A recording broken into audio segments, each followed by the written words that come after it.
Jungtinės Amerikos valstijos iš tikrųjų gali turėti savo politiką Rusijos atžvilgiu, Baltarusijos atžvilgiu, tačiau ES politika yra labai aiški ir ji yra pagrįsta principu, kad abi valstybės, tiek Rusija, tiek jos artima sąjungininkė Baltarusija, yra atsakingos už tai, kas vyksta Ukrainoje.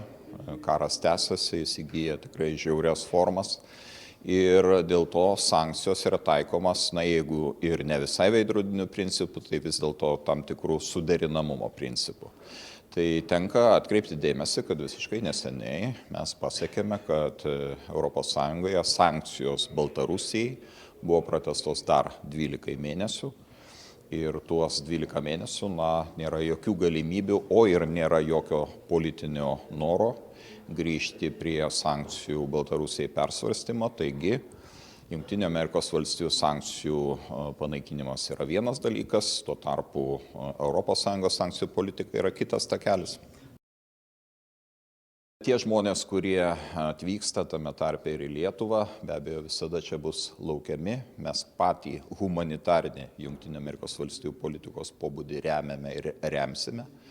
Ir kiekvieno žmogaus laisvė yra neįkainojamas dalykas.